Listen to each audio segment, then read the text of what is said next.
बिस्मिल्लाहिर्रहमानिर्रहीम, अस्सलाम वालेकुम। मैं गौहर बट सियासत के प्लेटफॉर्म से आपकी खिदमत में हाजिर हूँ। अब ज़ाहिर है मेरे टीवी का नाम जो है सियासत है, लेकिन इस वक्त जो मैं बात करने जा रहा हूँ वो पाकिस्तान का एक एसेट थे बाकायदा तौर पर फ़न के। मैं अगर उन्हें कहूँ बेताज बादशाह तो कोई शुबे की बात नहीं है। उमर शरीफ साहब, अल्लाह ताला उन्हें गरीक रहमत करे, वो दुनिया से चले गए, लेकिन यह है कि उनके साथ हुआ क्या, आखिर पाकिस्तान से उनको अमेरिका ले जाने में इतनी ताख़ीर क्यों हुई, वो एयर एम्बुलेंस क्यों नहीं टाइम पे आ सकी, और इतना बड़ा एसेट जो है उस पर सिंध हुकूमत है या वफाक हुकूमत है, किसका कसूर है, इस हवाले से और कुछ बहुत सारी ऐसी बातें जो आपके सामने नहीं हैं। मेरे साथ मौजूद हैं वो बातें बताने के लिए नईम हनीफ साहब, बड़े सीनियर सहाफ़ी हैं। अस्सलाम वालेकुम नईम साहब, आपका बहुत शुक्रिया, आपने हमें आज वक्त दिया। नईम साहब जो हैं, मैं थोड़ा सा इनका तारुफ करा दूँ, ARY में ये होते हैं, बड़े सीनियर शोबिज़ रिपोर्टरिंग उन्होंने की है, इस वक्त ARY में एक सीनियर पोजीशन पे हैं, और उमर शरीफ साहब के साथ इनका बहुत गहरा घरेलू सा ताल्लुक़ था। तो मैंने इनसे रिक्वेस्ट की कि मुझे कुछ चीज़ें बताएं, तो फिर ये आगे हैं, तो अब इनसे पूछते हैं कि क्या मामला हुआ। नईम साहब, आपका बहुत शुक्रिया, आप आएँ। ये ज़रा बताएं कि उमर शरीफ साहब अमेरिका जा रहे थे, क्या ये इलाज कहीं नज़दीक नहीं था, और ये एयर एम्बुलेंस इतनी लेट क्यों आई, आप किसका कसूर समझते हैं? ये देखें, उसमें ये जो है कि ज़्यादा पुरानी बात नहीं है। माजी करीब में साबिक़ वज़ीर-ए-आज़म पाकिस्तान मियां नवाज शरीफ के लिए 1 से 2 दिन में एयर एम्बुलेंस का अरेंज हो गया था। चलें, उमर शरीफ जो हैं वो पाकिस्तान के कोई वज़ीर-ए-आज़म नहीं, मगर वो मौजूदा वज़ीर-ए-आज़म के बड़े करीबी दोस्त रहे हैं, और मैंने उनकी कुर्बत जो है वो खुद देखी है। मैं कुछ मुलाकातों में मैं साथ था, जब ख़ास तौर पे आमिर खान को बुलाया शौकत खानम के फ़ंड रेजिंग के लिए, उस तकरीब में भी मैं मौजूद था। तो प्राइम मिनिस्टर पाकिस्तान इमरान खान के साथ जो उमर साहब का एक वो रिश्ता ताल्लुक़ था, वो बड़ा बेलौस भी था, और वो बड़े इश्क के साथ शौकत खानम के लिए काम करते थे। एक दफ़ा खान साहब के हवाले से उन्होंने 1 घंटे का उनके खिलाफ शो भी कर दिया एक चैनल पे। मेरे ख्याल खान साहब के ज़हन में वही रह गया। एग्जैक्टली, शायद वो रह गया हो। तो वो बट साहब उस तरह से जिस तरह इतने बड़े आदमी को, मैं समझता हूँ एक आम आदमी अगर यहाँ पे उसके साथ कोई इस तरह का मसला होता है तो उसको भी उसी तरह टाइमली ट्रीटमेंट मिलना चाहिए। तो उमर साहब की थोड़ी सी कहानी जो है वो इस तरह से है कि डॉक्टर यावर सईद हैं जो आगा खान हॉस्पिटल के बोर्ड को लीड कर रहे थे। डॉक्टर यावर सईद ने जो है उनकी फैमिली को ये बताया कि इनका जो ट्रीटमेंट है, जो सर्जरी है, उनकी एक आर्टरी जो थी दिल की वो लीक कर गई थी, तो यहाँ जो है उसका ट्रीटमेंट नहीं था। उन्होंने पूरी रिसर्च के साथ बताया कि 3 कंट्रीज़ हैं, अमेरिका, उससे थोड़ा पहले जर्मनी, और उससे बहुत पहले सऊदी अरेबिया। इन 3 कंट्रीज़ में इनकी सर्जरी हो सकती है, और 15 दिन के अंदर अंदर इनकी सर्जरी होनी चाहिए। ये फैमिली को बता दिया उन्होंने। उनका ट्रीटमेंट आगा खान में चल रहा था। इस सूरत हाल में जो उनकी अहलिया हैं ज़रीन उमर शरीफ, ज़रीन उमर शरीफ ने सऊदी अरेबिया रब्ता किया, और रियाज ही में 3 हॉस्पिटल जो है उन्होंने वो ढूंढ निकाले जहां उनकी सर्जरी हो सकती थी, वहां इनकी बात भी शुरू हो गई। मगर यहाँ पे प्रॉब्लम ये आ गया कि उनके जो साहबजादे हैं उमर शरीफ साहब के, जवाद उमर, उन्होंने ये ज़िद कर ली कि हमने सऊदी अरेबिया से सर्जरी नहीं करवानी, हमने अमेरिका से सर्जरी करवानी। इन बिटवीन जो है मुझे जवाद उमर की कॉल आई। उन्होंने मुझे कहा कि शेख रशीद साहब का जो है ना वो मुझे नंबर चाहिए, या आप उनसे बात करें कि हमने जो है इनकी अमेरिका लेके जाना है इनको, तो हमारी हेल्प की जाए, हमें वीज़े दिए जाएं। मैंने शेख रशीद साहब से खुद बात नहीं की, मैंने उनके पर्सनल जो नंबर्स थे वो मैंने जवाद को दे दिए। थोड़ी देर बाद जवाद का फ़ोन आया कि शेख रशीद साहब ने मुझसे अच्छे से बात नहीं की, और उन्होंने ये कहा कि यहाँ करवाएं, नज़दीक कहीं, उस चक्कर में ना पड़ें, तो मैं कुछ नहीं कर सकता इस हवाले से, आप PM से रब्ता करें। उसके बाद उन्होंने फ़ौरन मुझे कहा कि आप मुबशर लुकमान साहब से बात करें, वो वज़ीर-ए-आज़म साहब से बात करें। मैंने कहा मैं मुबशर साहब से बात करता हूँ, आप ख़ुद उन्हें कॉल करके सूरत हाल से आगाह करो। फ़ौरन मैंने नंबर मुबशर साहब का शेयर किया। जवाद उमर शरीफ ने मुबशर लुकमान को कॉल की। उसके थोड़ी देर बाद मुबशर साहब की मुझे कॉल आ गई, और मुबशर लुकमान साहब ने कहा कि उनके भी जारी बात है बड़े दोस्त थे उमर शरीफ। उन्होंने कहा यार तुम्हारे जो दोस्त हैं उमर शरीफ, उनका साहबजादा जो है वो वालिद के ट्रीटमेंट के लिए नहीं जो है तगोदो कर रहा, उसको अमेरिका का वीज़ा चाहिए। आपके कहने का मतलब है कि जो उनके साहबजादे हैं वो अमेरिका के वीजे के चक्कर में अपने बाप को लेकर, ये बहुत बड़ा इल्जाम है आप लगा रहे हैं। ये इसके सबूत मौजूद है ना, इसके सबूत मौजूद है। इनका दोनों फैमिलियों का इस बात पे आपस में फटा हो गया। अच्छा। जो छोटी भाभी हैं जरीन भाभी, उन्होंने कहा कि सऊदी अरेबिया कराची से 2.5 से 3 घंटे की फ्लाइट है रियाज की, तो हम यहाँ नियरेस्ट जाते हैं, उसके लिए एयर एम्बुलेंस भी रिक्वायर्ड नहीं थी इतने सफ़र के लिए, तो हम यहाँ से सर्जरी करवाते हैं। जबकि जवाद उमर शरीफ जो है वो बजीद हो गया, इस बात पे हो गया कि हमने अमेरिका ही लेके जाना है। तो ये बताएं कि जब चले उमर शरीफ साहब एक जाहिर है कि बहुत बड़ा नाम थे, और उनके साथ उनका बेटा अगर रट गया तो फेडरल गवर्नमेंट क्या कर रही थी, उसने क्यों इंटरफेयर नहीं किया? ये बड़ी इंपॉर्टेंट बात है। मैं समझता हूँ कि इससे आगे भी एक जो कहानी है उमर शरीफ के साथ उनकी बेटी के हवाले से जो कुछ हुआ, इसकी इन्वेस्टिगेशन होनी चाहिए कि अब इतना बड़ा आदमी है, आपने उनकी फैमिली के रहमो करम पे और उनके फैसलों पे छोड़ दिया। आपने जो बोर्ड बनाया, उस बोर्ड ने किस तरह ट्रैवल करने की इजाज़त दे दी। मुझे तो ये भी इतला मिली है कि यहाँ से 7.25 घंटे की फ्लाइट लेके जब जर्मनी वो स्टे हुआ उनका, और वहाँ उनकी तबीयत ख़राब हुई, तो जर्मन डॉक्टर्स ने मिसिज उमर शरीफ से ये कहा कि किस पागल ने आपको ट्रैवल करवाने का मशवरा दिया, ये तो ट्रैवल करने की पोजीशन में ही नहीं है, आपने इनको ट्रैवल क्यों करवाया? तो वो कौन सा बोर्ड था भट्ट साहब जिसने इजाज़त दे दी? वो वहाँ पे जो गवर्नमेंट थी वो क्या कर रही थी? किसने मामले को जो है ना टेकअप किया था? कौन उसकी निगरानी कौन कर रहा था? फोटो सेशन के लिए तो तमाम वफाकी वुज़रा इस्लामाबाद से भी जाना शुरू हो गए, फवाद चौधरी भी पहुंच रहे हैं, शेख रशीद भी वहाँ जा रहे हैं, गवर्नर सिंध भी जा रहे हैं, सब लोग जा रहे हैं, और लोकल जो वहाँ की गवर्नमेंट है वो भी सारे जा रहे हैं, मुर्तज़ा वहाब और सब लोग फोटो सेशन तो सब कर रहे हैं। लेकिन जो असल इशू है उसको कौन देख रहा है? इसका खर्चा किसने उठाया था? इसका खर्चा जो है वो सिंध गवर्नमेंट ने उठाया था। जो एयर एम्बुलेंस का जो रेंट था तकरीबन लगभग कोई 4 करोड़, वो बिलावल भुट्टो साहब ने जो है वो दिया था। और उसके अलावा एक चीज़ जो उन्होंने पब्लिक नहीं की या प्रेस रिलीज़ नहीं की, मेरे पास ये भी इंफॉर्मेशन है कि शायद 1 करोड़ रुपया वहाँ पे जो है ना जमा करवा डॉलर्स में वहाँ के खर्चे के लिए, और जो सर्जरी का खर्चा था इन सारे पैसों से उसका कोई ताल्लुक नहीं है। अच्छा। वो मैं ज़रूर मेंशन करना चाहूँगा।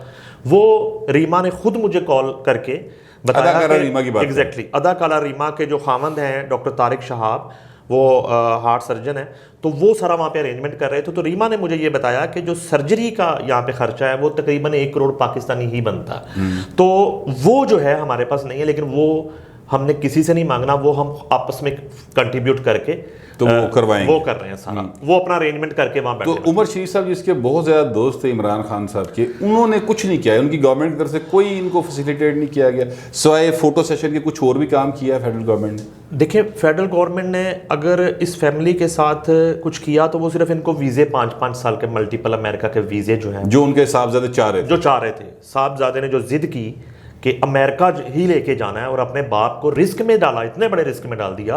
कहाँ 2.5 घंटे की फ्लाइट, ये रिस्क में नहीं डाला, ये तो जिंदगी ले ली। अब बात है कि 7.25 घंटे बाद वो जर्मनी पहुंचे और अभी 10 से 12 घंटे की मुसाफत बाकी थी वाशिंगटन पहुंचने के लिए। तो वो इतना बड़ा रिस्क या इतना बड़ा आदमी जो है उसकी ज़िंदगी चली गई है। तो उसमें यकीनन नेग्लिजेंसी है, और बोर्ड को इजाज़त ही नहीं देनी चाहिए थी उनको इतना लंबा सफ़र करने की। बोर्ड को इस इशू को डिस्कस करना चाहिए था कि सऊदी अरेबिया नियरेस्ट प्लेस है, 2.5-3 घंटे की फ्लाइट है। एग्जैक्टली। तो बोर्ड को जो है किसी भी सूरत अमेरिका ट्रैवल करने की इजाज़त नहीं देनी चाहिए थी, और इतना लंबा जो एयर एम्बुलेंस का इंतजार करना पड़ा। ये तो बोर्ड की इस बात की इंक्वायरी होनी चाहिए कि बोर्ड क्यों इस तरह की इजाज़त दे रहा है कि जब वो 17 घंटे की फ्लाइट ले ही नहीं सकते, जो ऐसे आप बता रहे हैं कि वहाँ पर जर्मन डॉक्टर्स ने कहा कि किस पागल ने आपको कहा इसको लेके यहाँ पे आए। इस बात की विटनेस उनकी अहलिया है, वो मौजूद है इस वक्त पाकिस्तान में। आप उनसे पूछिए, क्या जर्मन डॉक्टर्स ने उनको नहीं कहा कि आपको किसने परमिशन दी इनको ट्रैवल करवाने की? ये बहुत बड़ी गलती कर दी आपने, इनको ट्रैवल इतना लंबा सफ़र करवा के और इतनी लंबी फ़्लाइट करवा के। बहरहाल ये तो बड़ी एक अजीब सूरत हाल है जो आप बता रहे हैं कि किस तरीके से इतना बड़ा पाकिस्तान का स्टार, और हमने देखा है दुनिया में जहाँ पे भी कोई इस तरह का स्टार होता है, इंडिया में, पाकिस्तान में, यानी उमर साहब एक ऐसे स्टार जिनको यानी पाकिस्तान में तो शोक ज़ाहिर है मनाया गया उनका, लेकिन भारत में बहुत ज़्यादा शोक मनाया गया उनकी परफॉर्मेंस की वजह से, उनकी सलाहियतों की वजह से, तो उस ऐसे शख्सियत को हमने किस तरह से गवा दिया। अच्छा, आप उनके बेटे का जिक्र कर रहे थे, उनका बेटा अमेरिका का वीज़ा क्यों चाहता था? I don't know. यहाँ पे बस यही मैं उसको समझाने की अक्सर कोशिश भी की कि तुम उमर शरीफ के बेटे हो, उमर शरीफ नहीं हो, तुम खुद जो है ना कुछ करो। वो चूँकि यहाँ उसका कोई काम ही नहीं है, कभी उसने काम किया ही नहीं है, तो अब ये है कि उसको बस आउट ऑफ कंट्री जाने का शौक़, और उसी शौक़ में उसने जो है ना इस इतने बड़े इशू को उसने वो उस ट्रीटमेंट को वहाँ ज़िद की, और इनका आपस में छोटी वाली फैमिली के साथ, भाभी के साथ बाकायदा बड़ी फटा हुआ हॉस्पिटल के अंदर इनका कि हमने अमेरिका ही लेके जाना है। और बट साहब इससे पीछे जो है ना उमर शरीफ हफ्ते 10 दिन या 1 माह जो है ना उसमें नहीं वो इस दुनिया से गए। वो उमर शरीफ बड़ी देर से रफ्ता रफ्ता मर रहे थे। उसके पीछे कहानी ये है कि फरवरी 2020 में उनकी बेटी की डेथ हुई थी, हिरा उमर शरीफ की, किडनी फेलियर की वजह से। वो बड़ी खौफनाक एक स्टोरी है।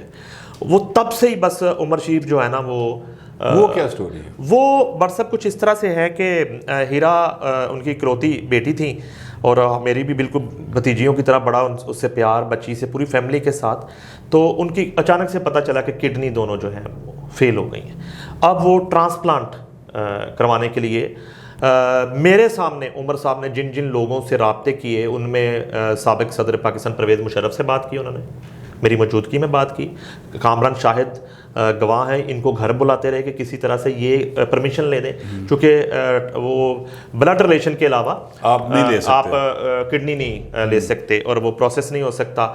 उधर से चीफ जस्टिस पाकिस्तान ने जो है वो साकिब निसार साहब ने उदम मचा रखा था, वो PKLI वाला सारा इशू, और डॉक्टर सईद अख्तर को वहाँ से फारिग कर दिया, और वो इशू था, बड़ी सख्ती थी। तो वो ट्रांसप्लांट जो है ना डोनर ब्लड रिलेशंस में मिल नहीं रहा था। इसमें भी एक बात है कि जब मेरी इतला के मुताबिक जवाद उमर बहन को गुर्दा दे सकता था, ठीक है, उसका वो लीगल प्रोसेस हो सकता था। अब होता ये है भट्ट साहब के उमर साहब अपने स्केड्यूल्ड टूर पे अमेरिका जाते हैं। छोटी भाभी हमेशा टूर पे साथ ही रहती थी, जरी उमर शरीफ के साथ। जाते हुए वो हीरा उमर शरीफ के अकाउंट में 1 करोड़ रुपया ट्रीटमेंट के लिए हीरा के अकाउंट में डालते हैं कि ये आपके ट्रीटमेंट के पैसे बेटा, आपने अपना इलाज करवाना है, मैं अपने शोज मुकम्मल करके अमेरिका से वापस आ रहा हूँ। और 1 करोड़ रुपया वो कैश देते हैं हीरा को उसकी शादी की तैयारी के लिए। अच्छा। उन्हें बड़ी ख्वाहिश थी उनकी कि वो अपनी बच्ची का जो है ना निकाह मस्जिद नबवी में करना चाहते थे। बच्ची का निकाह वो मस्जिद नबवी में करना चाहते थे, मगर जवाद उमर शरीफ ने और उनकी वालदा ने बच्ची का निकाह एक क्रिश्चियन के साथ करवा दिया। क्रिश्चियन के साथ करवा दिया? नबील मसीह उसका नाम है। और उमर शरीफ साहब से जवाद उमर ने ये झूठ बोला उनकी ज़िंदगी में। ये उनकी सगी बहन थी? ये सगी बहन थी। ये झूठ बोला कि ये जो नबील मसीह है ये डोनर है, इसका किडनी मैच कर गया, तो इससे शादी करेंगे तो किडनी ले लेंगे, बतौर शोहर वो किडनी बीवी को देगा। उमर साहब इमोशनल हो गए। अपने घर के ऊपर उन्होंने इबादत के लिए एक कमरा बना रखा था, उस कमरे में वो इबादत करते थे। ये वो वाकया है वाहिद जो अभी वो मुझसे अभी तक उन्होंने डिस्कस नहीं किया उस वक्त तक, जिस पे मेरी उनकी एक दफ़ा नाराज़गी भी हुई। छोटी भाभी ने फिर मामला वो करवाया कि मैंने कहा आपने मुझसे डिस्कस क्यों नहीं की ये बात, इतनी बड़ी बात। उन्होंने खुद कमरे में जाके उसको कलमा पढ़ाया, नबील मसीह को। अच्छा। जब उसको कलमा पढ़ा रहे थे, उस नबील मसीह की वालदा, उसका बड़ा भाई, उसकी बहन नीचे ड्राइंग रूम में बतौर क्रिश्चियन ही बैठे थे। ठीक है, ठीक है जी। कलमा पढ़ाने के बाद अगले दिन हीरा का निकाह करवा दिया नबील मसीह के साथ, ठीक है जी। जबकि अमली तौर पे नबील मसीह अगले ही इतवार फिर अपनी इबादत कर रहा था चर्च में जाके। जब निकाह हो जाता है तो उसके बाद उमर साहब कहते हैं भाई वो ट्रांसप्लांट का प्रोसेस, तो उस लड़के ने कहा मैं तो किडनी नहीं दूंगा। अच्छा जी। तो उमर शरीफ साहब ने अपने बेटे से नहीं पूछा कि ये तुम क्या कर रहे हो? ना सिर्फ बेटे से पूछा, जब उन्हें इस बात का पता चला कि ये कौन है, असल में कहा यह जाता है कि जाने वालों के मुताल्लिक कोई इस तरह की बात नहीं करनी चाहिए। वो बच्ची से तकरीबन 6-7 साल से उस नबील मसीह का राब्ता था। वो डोनर नहीं था, वो डोनर नहीं था। तो जाहिर है कि इन्होंने झूठ बोला इस फैमिली ने उमर साहब के साथ। वो जब मुझसे डिस्कस हुआ तो उन्होंने कहा मुझे ज़रा चेक करके बताओ तो ये क्या सीन है। जब उन्हें पता चला तो ये बहुत बड़ी एक टेंशन थी उनको इस बात की कि उनसे ये क्या करवाया गया है। अच्छा, आप ज़ाहिर है जो बात कर रहे हैं उसमें बार बार उमर शरीफ के साहबजादे का ही आप एक तरह से कसूर बता रहे हैं, क्योंकि वो बड़ा बेटा है, वही सारा मामला देख रहा तो था। अब ये है कि अगर वो जो साहब हैं उमर शरीफ के साहबजादे, क्या नाम था उनका? जवाद उमर शरीफ। जवाद उमर साहब, अगर वो इन बातों की कोई तरदीद करना चाहें, वजाहत करना चाहें, तो सियासतदान का प्लेटफॉर्म हाजिर है। वो हमें ज़रूर इससे रब्ता करें और हम उनका जो भी मौक़िफ़ होगा उसको ज़रूर पेश करेंगे। ये तमाम तर डॉक्यूमेंट मेरे पास हैं। ये FIR है हीरा उमर शरीफ की, जो FIA में FIR कटी हीरा के इनलीगल ट्रांसप्लांट से। अब मैं आगे चलता हूँ कि 2 मिनट में दें तो मैं आपको वो वाक़या भी बता देता हूँ कि जब वो चले गए तो जवाद उमर शरीफ ने अपने वालिद से रब्ता किया कि ट्रांसप्लांट का अरेंजमेंट हो गया, डोनर भी मिल गया। अब वो शादी वाला प्रोसेस डोनर के नाम पे हो चुका है। उसके बाद वो अमेरिका चले गए और बड़ी नाराज़गी उन्होंने बेटी से भी की, इनसे भी की कि आप लोगों ने ये क्या किया है। उसके बाद वो जब चले जाते हैं तो जवाद बताता है जी हमारी एक डॉक्टर फवाद मुमताज़ हैं, उनसे बात हो गई है, तो वो जो है ट्रांसप्लांट करेंगे 55 लाख में इस्लामाबाद के एक बड़े हॉस्पिटल में। तो जबकि फवाद मुमताज़ से इस FIR के मुताबिक जवाद उमर की डील होती है 34 लाख। अच्छा, जो जवाद उमर खुद FIR के लिए दरखास्त देता है उसमें लिखता है कि 34 लाख मैंने डॉक्टर फवाद मुमताज़ को दिए। ये पहूटा के नोटिफिकेशन है। हीरा उमर की डेथ पे जो कमेटी बनाई गई, उसके बाद रेड करने के लिए जो टीम बनाई गई, ये तमाम तर वो सबूत है। और ये वो दरखास्त है जो जवाद उमर ने खुद दी FIA को। 34 लाख रुपया मैंने डॉक्टर फवाद मुमताज़ को अपनी बहन के ट्रांसप्लांट के लिए दिया। दर हकीकत वो इनलीगल ट्रांसप्लांट था। उस बच्ची को उमर साहब को बताया गया इस्लामाबाद के बहुत बड़े हॉस्पिटल में हो रहा है, जबकि आज़ाद कश्मीर के एक छोटे से होटल के कमरे में वो ट्रांसप्लांट किया गया, एक पहाड़ी के ऊपर जाके। यार मुझे ये नहीं समझ आ रही कि जो जवाद उमर है वो अपनी सगी बहन के साथ भी ऐसा कर रहे हैं। वो आपके मुताबिक वो अपने वालिद साहब की भी जो है डेथ की रीज़न बन रहे हैं कि उनको वो चाहते हैं कि जी किसी तरह अमरीका का वीज़ा लबे तो मुझे जावा। आखिर वो ऐसा क्यों कर रहे हैं? क्या वो शख्स मतलब मेंटली इल है? क्या मसला है उसका? I don't know. मैं दोनों जो वाक़यात हैं उनकी इन्वेस्टिगेशन करवाई जाए। ये डॉक्यूमेंट्स मौजूद हैं। ये पिछले 2 हफ्ते पहले का वाक़या है। वो डॉक्टरों का बोर्ड जो है जिसने परमिशन दी, और वो सऊदी अरेबिया क्या अरेंजमेंट नहीं हो रहे थे, वो वहाँ क्यों नहीं गए, इस बात की इन्वेस्टिगेशन की जाए। इसकी जो है वो एक कमेटी तश्कील दी जाए। और इतना बड़ा असासा हमारे मुल्क का चला गया। तो हीरा उमर शरीफ जो है उनको उस पहाड़ों पे ले जाके उस कमरे में डॉक्टर फवाद मुमताज़ ने इनलीगल ट्रांसप्लांट किया। ट्रांसप्लांट करा के फौरन बस में बिठा के उस बच्ची को वापस लाया गया। यानी जिसका ट्रांसप्लांट हुआ वो बस पे आ रही है। और बस में उनके साथ जो है वो हीरा की वालदा दीबा उमर शरीफ, वही नबील मसीह उनका शोहर, जवाद उमर, भाई फवाद उमर और मुलाजम खालिद, ये सब लोग मौजूद हैं। और इनका एक कज़न कराची में नोमी जवाद उमर का, इनको इंटरोगेट किया जाए, इनसे पूछा जाए कि ये बच्ची को बस में लेके नहीं आए, और वो जो पोस्ट सर्जरी प्रोसेस है उसको किसी ने मलहूज रखा, वो इन्फेक्शन हो गई बच्ची को, वो आके यहाँ पे ये बैरिया हॉस्पिटल उसको लेके गए। वहाँ पे 2-3 दिन रखा, ये छुपाता फिर रहा था जवाद। इतने में वो पहूटा को पता चला और वो बच्ची की डेथ हो गई। मैं यहाँ पे सिर्फ कंक्लूड ये कर दूँ, डेथ के बाद उमर साहब चेलम के बाद हमेशा के लिए लाहौर से चले गए, हमेशा के लिए कराची चले गए अपनी छोटी बीवी के पास, जरी उमर शरीफ के पास। अब पीछे से क्या होता है कि डॉक्टर फवाद मुमताज़ गिरफ्तार हो जाता है हीरा उमर के केस में, कत्ल के केस, वो गिरफ्तार हो जाता है। उसके अभी बना कुछ नहीं। यही तो मैं आपको बताना चाह रहा हूं। इस केस का स्टेटस क्या है, हीरा उमर का जो कत्ल हुआ है उसका रिजल्ट क्या है, उसका स्टेटस क्या है, ये इन्वेस्टिगेट होना चाहिए ना। वो कहाँ पे खड़ा है केस। मेरे पास जो इन्फॉर्मेशन है वो ये है कि डॉक्टर फवाद मुमताज़ गिरफ्तार होता है। डॉक्टर फवाद मुमताज़ जो माफिया है, उनके लोग जवाद उमर शरीफ जो मुद्दई है इस केस का, उससे रब्ता करते हैं। जवाद उमर शरीफ सुलह करने के लिए और फवाद मुमताज़ को माफ़ करने के लिए या उसको छोड़ने के लिए 3.5 करोड़ रुपया डिमांड करता। इनकी डील होती है 30 लाख रुपए में। जवाद उमर 30 लाख रुपया डॉक्टर फवाद मुमताज़ के लोगों से लेता है और अपना ये 34 लाख रुपया जो दिया था उस सर्जरी के लिए, इनलीगल ट्रांसप्लांट के लिए, वो भी ले लेता है। वो लेके जवाद उमर कोर्ट में जाके सामने खड़े हुए डॉक्टर फवाद मुमताज़ को, जो उसकी सगी बहन का कातिल है, उसको पहचानने से इनकार कर देता है।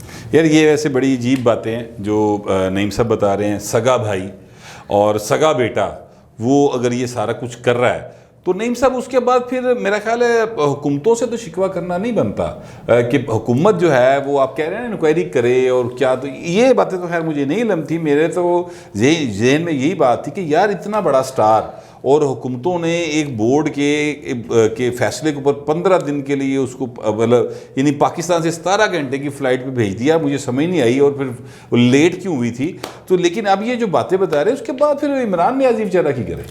इन दोनों केसों में मैं खुद कोर्ट में जा रहा हूँ, मैं FIA में जा रहा हूँ हीरा उमर के केस की पूरी इन्वेस्टिगेशन के लिए। मैं उमर शरीफ के साथ जो कुछ हुआ, कराची से जिस तरह से ट्रैवल करवाया गया, उसकी इन्वेस्टिगेशन के लिए भी मैं जो है वो बिल्कुल अमली तौर पे मैं जा रहा हूँ कोर्ट में। और अगर जहाँ मैं गलत हूँ मुझे सज़ा दी जाए, जहाँ मेरी कोई बात झूठ साबित हो। आखिरी बात ये कि उन्होंने हॉस्पिटल बनाया था माँ के नाम से। हाँ, उमर साहब ने इस तरह का काम बहुत एग्जैक्टली 150 बेड का हॉस्पिटल बनाया था। तो यहाँ मैं एक बात ऐड कर दूं कि उमर साहब जब बच्ची की डेथ पे लाहौर एयरपोर्ट पे आए, उनका बेटा उनकी फैमिली में से कोई उन्हें लेने नहीं गया था, मैं लेने गया था। उनकी छोटी अहलिया जरी गज़ल साथ थी। जवाद उमर का मामू गाड़ी चला रहा था, मैं लेने गया था। जब वो गाड़ी में बैठे तो उन्होंने पहला जुमला मुझे ये कहा कि जवाद ने मेरी बेटी को कत्ल कर दिया, जवाद ने मेरी बेटी को मारा। उनको तब तक सारा सिनारियो समझ आ चुका था। माँ हॉस्पिटल, और तब से वो नफरत करते थे अपने इस बच्चे से, इससे कभी वो बात भी नहीं करना चाहते थे। अब बीमारी की हालत में, बेहोशी की हालत में, गरूदनी की हालत में, है उनका तो वो कोई बेटा भी है, वो बंदे को गुस्सा आता है वक्ती तौर पे। नहीं साहब ऐसी बात नहीं है, लेकिन मैं ये कह रहा हूँ कि अब जो आप कह रहे हैं कि आप खुद इन दोनों केसों को परसू करेंगे। मैं बिल्कुल परसू करूँगा।